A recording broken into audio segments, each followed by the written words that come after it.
will make you think next time you go to eat that broccoli, won't it?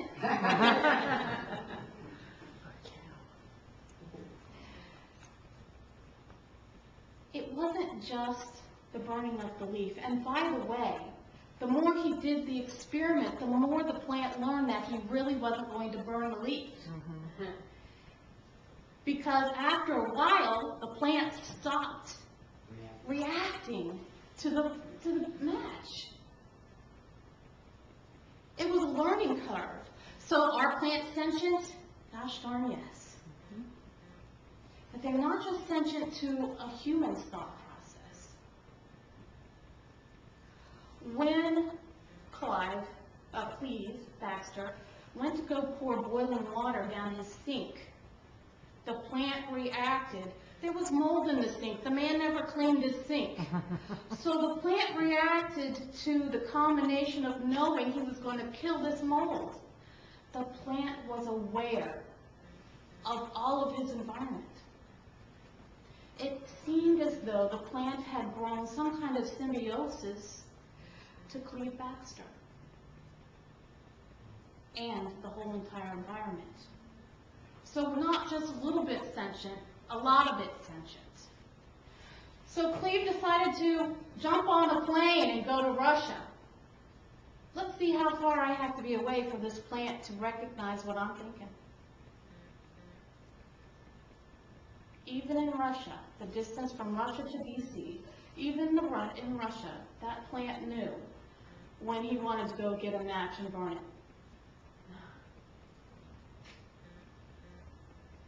Absolutely phenomenal. So you might say to me, what's that got to do with prayer?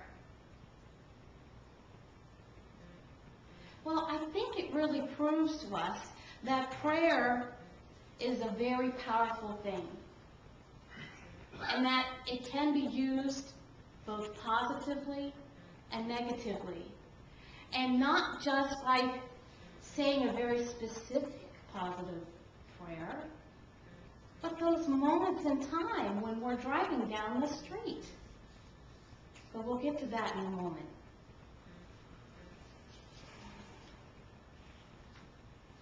Scientists have also proven that we are connected to our heart, our gut, and our brain. These specific experiments proved that the heart registers faster than the brain. Mm-hmm. That the heart registers the emotion and then sends the electrode to the brain, which then registers. They have proven that, yes, women do pick up the intuitiveness faster than men. And that's that gut reaction we get, ladies. Men have it, but women have it a bit stronger because we tend to listen to our bodies.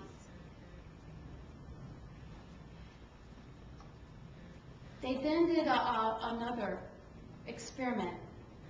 They taught a group of people, one partner had to have cancer, the other not. And they taught them to use intent. This is where that word empathy comes in.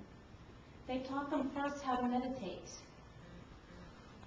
And then they taught them to be one with the other person, not sympathetic, not thinking, gosh darn, it's so sad that you have that, but to actually feel what that person is feeling. That's empathy.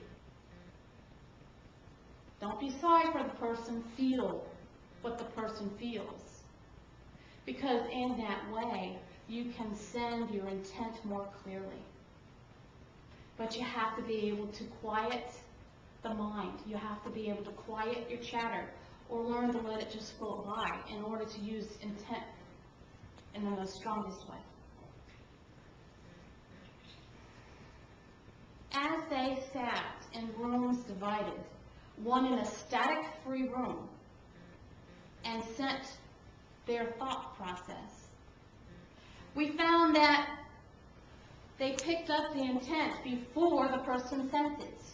What was happening is, in the experiment, they were flashing the picture of the loved one up in front of them, and when the picture flashed up, they had to send an intention of healing to their loved one.